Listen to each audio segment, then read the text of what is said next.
Electrochemical cell converts chemical energy to electrical. Zinc anode पर oxidation reaction होती है और कैथोड पर कॉपर आयंस डिपॉजिट होते हैं। Electrons flow from zinc to copper salt bridge ions करके सर्किट कंप्लीट करता है। सभी बच्चों को राम राम। सभी बच्चे खुश रहें, स्वस्थ रहें और मस्त रहें। बेटा लास्ट में अपना टॉपिक यहाँ तक हो गया था। उसके बाद अब देखेंगे सोल्ट ब्रिज। सोल्ट ब्रिज क्या था, उसके फंक्शंस क्या है और उसकी डेफिनेशन अगर पेपर में आता है तो हम उसको कैसे लिखेंगे। देखो बेटा सारे बच्चे ये नोट कर लो इस डेफिनेशन को कि सोल्ट ब्रिज क्या है। अगर क्वेश्चन आ जाता है सोल्ट ब्रिज क्या है तो हम क्या कहेंगे, ये एक यू शेप ट्यूब है जो क्या रखती है, इनर्ट सॉल्यूशन रखती है। क्या क्या, KCl, KNO3 और K2SO4, ये इसमें सॉल्यूशन रहेंगे। यानी मैं इसको अब तुम्हें यहाँ पे समझाऊं कि ये कैसी ट्यूब है। तो देखो ये दो बीकर को जोड़ने वाली, ये बीकर एक था, ये बीकर सेकंड था। इन दोनों को जोड़ने के लिए एक यू शेप की ट्यूब बना रखी है और इस ट्यूब के अंदर क्या भरा है, इनर्ट सॉल्यूशन है। बेटा कैसा है ये, इनर्ट सॉल्यूशन। अब इनर्ट सॉल्यूशन क्या क्या है इसमें, KCl हो सकता है और वो सारे किस फॉर्म में है, कंसंट्रेटेड। कंसंट्रेटेड KCl हो सकता है, पोटाशियम नाइट्रेट हो सकता है और K2SO4 हो सकता है। ये सारी चीज़ें इस सोल्ट ब्रिज के अंदर भरी होती हैं। इनमें से कोई भी एक लेना है, सारे नहीं।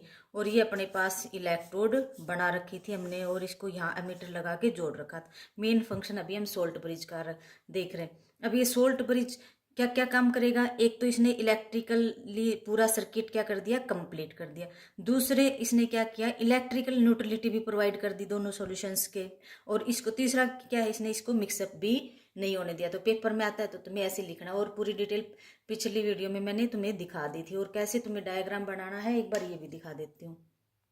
देखो बेटा अगर इलेक्ट्रोकेमिकल सेल की रिप्रेजेंट ये आ जाए तो तुम ऐसे इसको बना दोगे। ये तुम्हें समझा रखा है मैंने पिछली वीडियो में अच्छे से। ठीक है, अब हम देखेंगे कि सेल को रिप्रेजेंट कैसे करते हैं।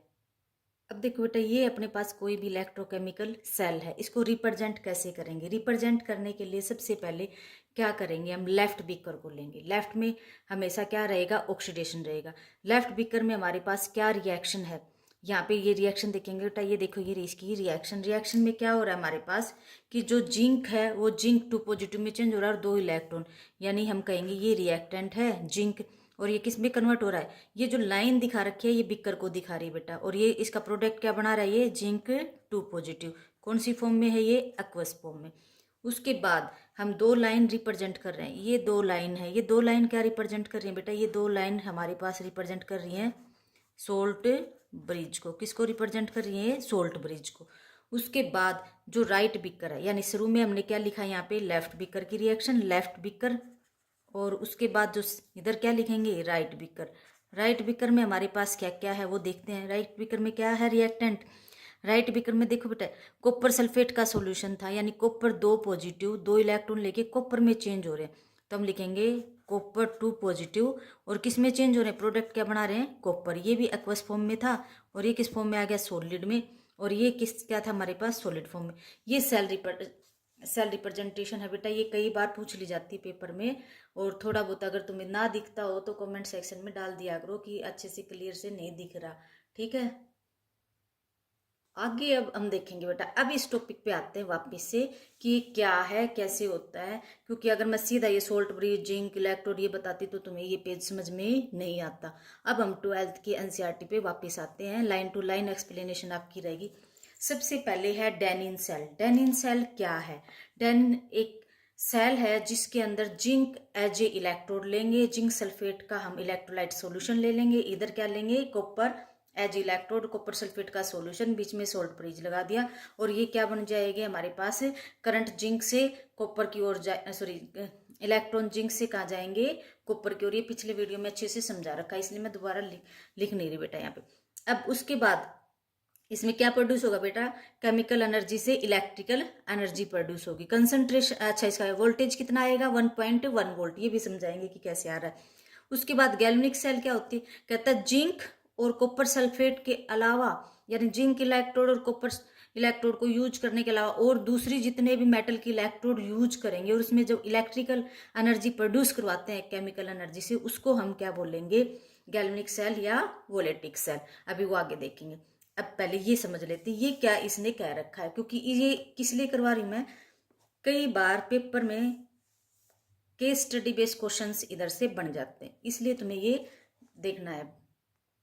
ये 3 अलग अलग केस ले रखे बेटा, क्या कर रखे हैं, तीनों अलग अलग केस हैं।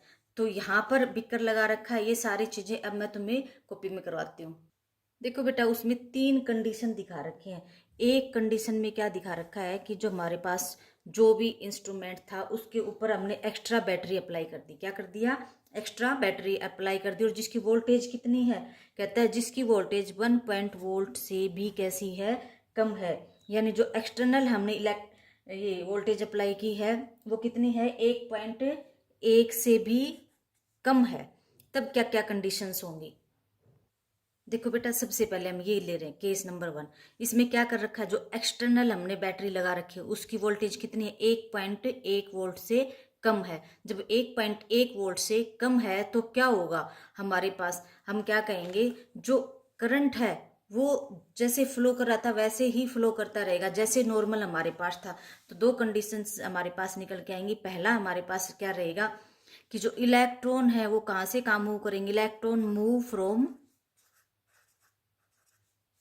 जिंक टू कॉपर, यानी एनोड से कहाँ जाएंगे, कैथोड में जाएंगे। कहाँ जाएंगे इलेक्ट्रॉन, एनोड से कैथोड में। दूसरा क्या कहेंगे, इलेक्ट्रिसिटी यानी करंट आई कहाँ से करेगा, कॉपर से, कहाँ मूवमेंट होगा आई का, जिंक की ओर, यानी कैथोड से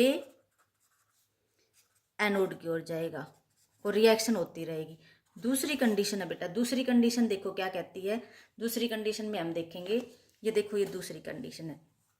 ये दूसरी कंडीशन में क्या कह रहा है, जब एक्सटर्नल वोल्टेज और जो हमारे पास यहाँ से हमें इलेक्ट्रिसिटी मिल रही है दोनों की वैल्यू कितनी हो, 1.1 वोल्ट आ रही हो। कितनी आ रही हो, 1.1 वोल्ट आ रही हो। तो उस टाइम क्या रहेगा,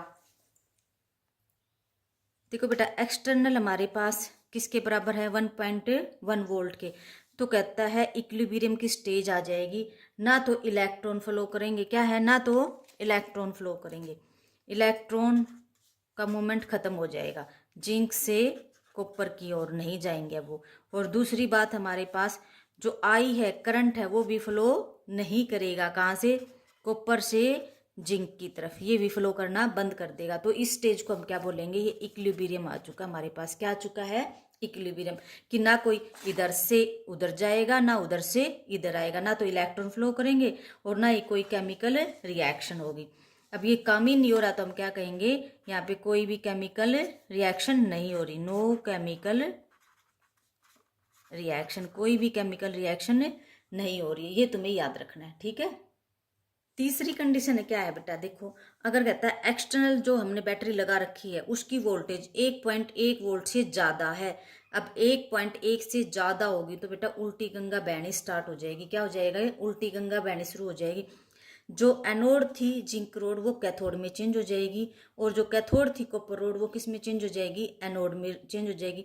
जो रिएक्शन हमारे पास एनोड में हो रही थी, यानी एनोड में यहाँ पे जिंक क्या हो रहा था, लिबरेट, जिंक की मात्रा क्या होती जा रही थी, इलेक्ट्रोड से कम होती जा रही थी, और कॉपर की मात्रा, कॉपर इलेक्ट्रोड पे क्या होती जा रही थी, ज़्यादा होती जा रही थी। अब यहाँ पे उल्टा हो जाएगा, यानी उल्टी गंगा बहनी स्टार्ट हो जाएगी। अभी देखते हैं क्या होता है उसमें।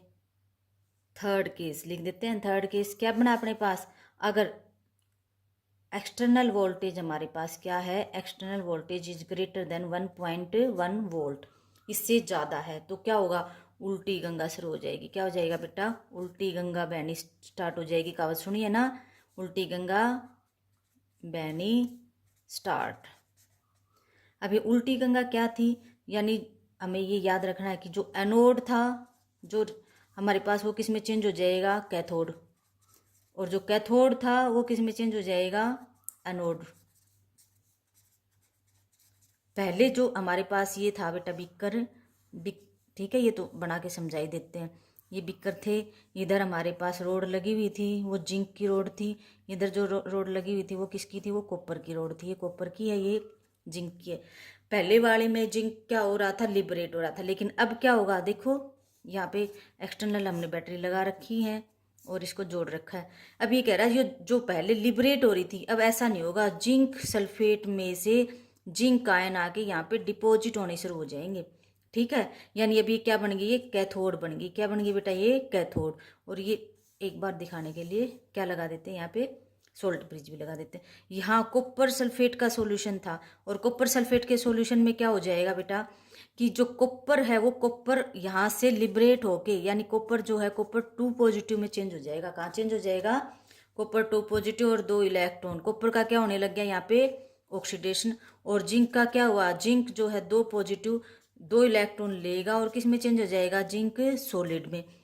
तो जब अपने पास एक्सटर्नल बैटरी के वोल्टेज 1.1 वोल्ट से ज़्यादा है तो उल्टी गंगा होनी शुरू हो चुकी है।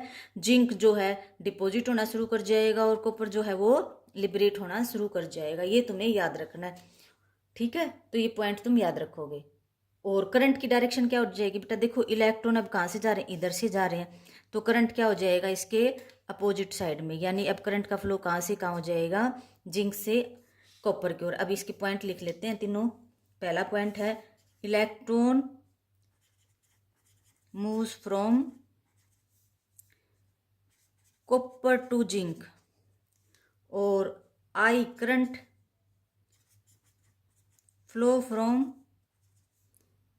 Zinc to copper. ठीक है, दो बातें ये। और तीसरी अगली क्या लिखेंगे? जिंक इज डिपॉजिट, क्योंकि जिंक क्या होता जा रहा है? Zinc is deposit and copper is liberated. Copper क्या होता जा रहा है? लिबरेट होता जा रहा है। यानी जिंक का मास तो क्या होता जा रहा है? जिंक का मास तो बढ़ता जा रहा है और कॉपर का क्या होता जा रहा है? कॉपर इलेक्ट्रोड पे कम होता जा रहा है। ये केस हमें अच्छे से याद रखना है, क्योंकि किस में पूछ ले जाते हैं? ये केस स्टडी में पूछे जाते हैं। ठीक है।